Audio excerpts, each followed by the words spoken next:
What's up, YouTube? It's Eric, a Lions fan. Thanks for clicking on this video. The Lions are still undefeated at 2-0-1. And it kind of sounds funny to say, but it is. I'm actually quite surprised how the Lions are doing. A lot of people said we would be a bad team, and if it's based on today, guys, this is something to build on for the Detroit Lions, especially going against the Philadelphia Eagles.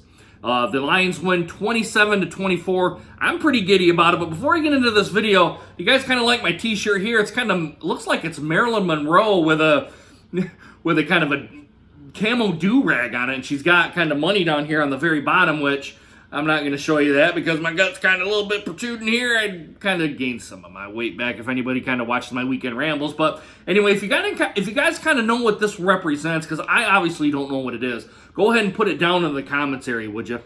Because I would actually like to know what this is supposed to represent. I'm just kind of curious about it. That's kind of all it really is. But really today is kind of the theme of the day was the Eagles today. They dropped 7 passes, which according to those guys, it kind of seemed little bit uncharacteristic of the Eagles to drop these passes from from Wentz. I wanted to say Charlie Wentz, but I don't know if that's his real name or not. From Wentz. It just didn't seem kind of Eagles, the way the Eagles kind of do offense and whatnot. The offense for the Eagles kind of looked like the Detroit Lions. The drop passes, the stalled drives, all that sort of stuff. They kind of look like the Detroit Lions. And I'm not trying to say that to offend any Eagles fans. It's just kind of what the Detroit Lions fans are kind of used to seeing. We're not kind of used to seeing that role reversal. So I'm just saying it just looks a little kind of a Lion-esque kind of play by the Eagles here. And Jamal Agnew had his first return for a touchdown as a Detroit Lion. I believe it was on a kickoff. Had his first one for Detroit Lions. That's awesome. It kind of jump-started us kind of a little bit to kind of being, today might kind of be a little bit of a different day here. Kerryon Johnson had a rushing touchdown as well, kind of jump-started us. There was 14 points right there on kind of jumping over the pile.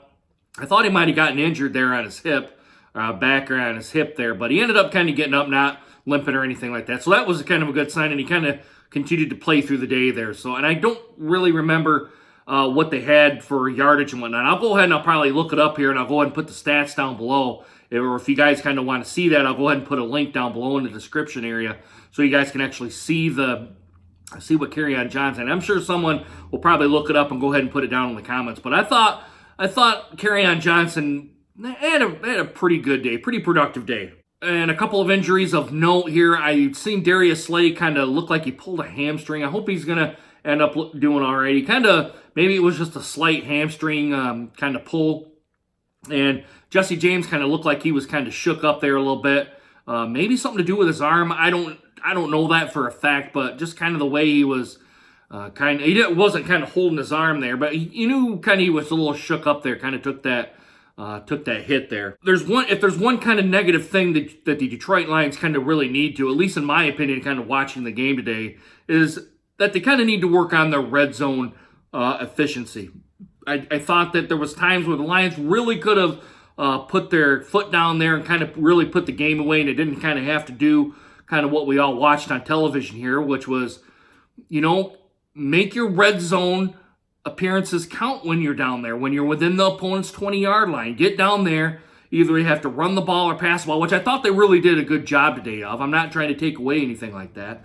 But I think they're kind of the red zone efficiency kind of needs to do a little bit of work. And also upon that, too, is the pass defense, I think, even though it kind of shown up in the second half, especially in the later part of the second half, I still think they could kind of get the ball rolling and kind of work on that within the first half here, because it looked like, to me, they were getting a little bit too easy at passes, and especially kind of going back to last week win against the Chargers there, too. I thought it was kind of a little bit lax, but they ended up coming up with a win there. So 2 wins in a row kind of with being a lax pass defense. I kind of bend but don't break defense. I don't want to say it's kind of working right now. It's going to continue to work, but if we can really kind of put the clamps down on that a little bit and maybe kind of do a better effort on the pass defense, and the run defense I think is okay, but if we can kind of do a little bit more on the pass defense, it kind of could really help jumpstart us to kind of really start to get piling up the wins here.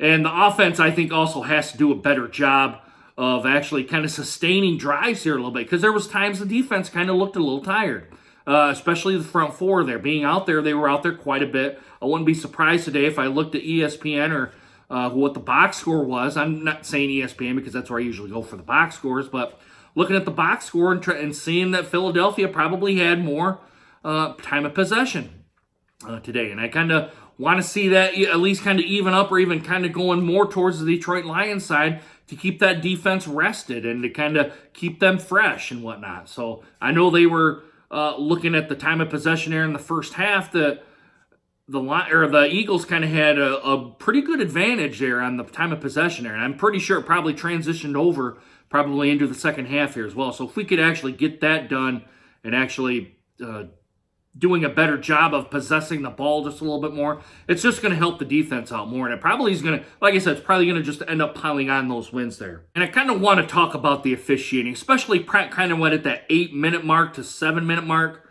probably even going into a little bit to the 6-minute mark here. The officiating was particularly bad in that specific time point in the fourth quarter there.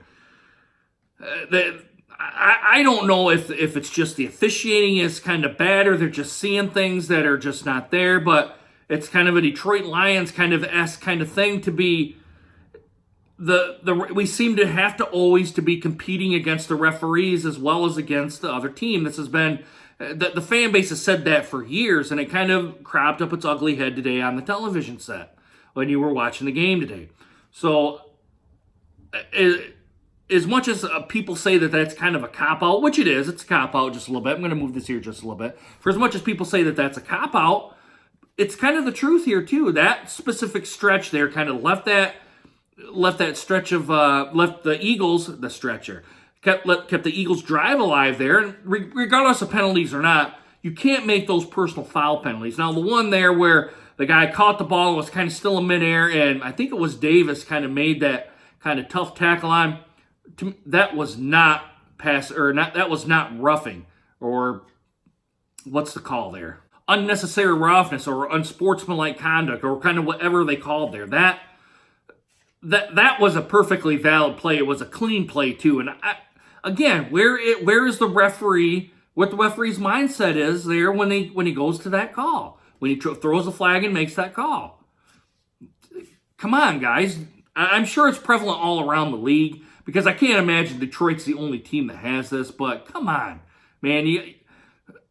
I just don't know where this call is coming from, kind of more or less is kind of what I'm getting at. And Stafford, my last point here, Stafford, even though Stafford, I think, had an okay game. He didn't have a great game, but an okay game to me. We're in the 10th year of him now, or 11th year, kind of whatever year it is now for the Detroit Lions. He needs to put games away, and being a veteran quarterback, he should know when to put games away.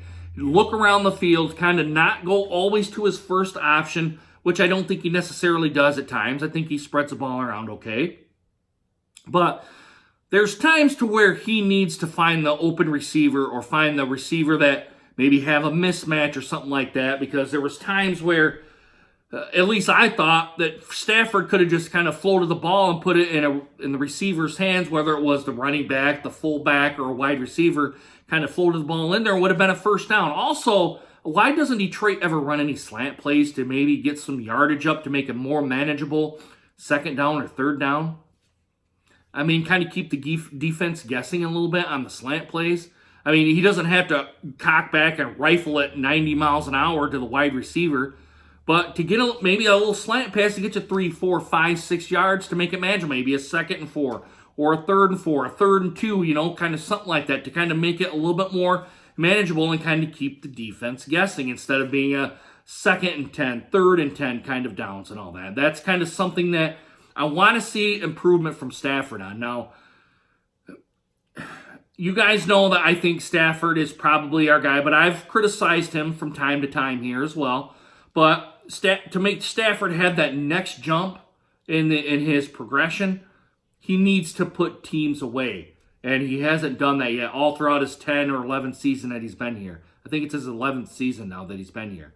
I'm kind of just relying off memory here and kind of going off at the cuff here. But Stafford does need to actually know when to put teams away. And put some slant plays into the offense, please. I mean, that would make it more manageable for the offense. It probably would keep drives alive upon that. It would make the offense kind of maybe be like, hey, we can make this. This is a manageable down kind of thing. So, guys, those are my thoughts of the game today. You know, kind of, I'm sure some people have differentiating opinions than me. Goodness, I'm having a tough time here on the last part here. We're kind of going up here on 11 minutes, probably when it gets put down here. I don't know how long this video is going to be. Probably around the 10, 11 minute mark when it's all said and done and edited. But, guys, that's my notes for today that I jotted down for the game. Let me know what you guys think down in the comments. Do you guys agree with me? Do you guys disagree with me? I'm sure you guys will put it down in the comments if you guys want to. Give this a thumbs up if you like this video. Give it a thumbs down if you do not. Please consider hitting that subscribe button and make sure you guys hit that bell notification so you guys get more videos just like this one. And my final thought for today, guys, is we got 2 wins in a row. Who's to say Detroit, a Lions fan, was going to actually be 2 wins in a row and actually be undefeated going into the 4th week? I mean, I think no one actually ever predicted that to happen, guys. It's just something to do, and it feels kind of a pretty good feeling. We really should be 3-0 if the Lions didn't take the foot off their gas in Arizona. All right, guys, I really hope you guys enjoyed this video, and hope to see you guys again soon. Deuces. Take care, guys.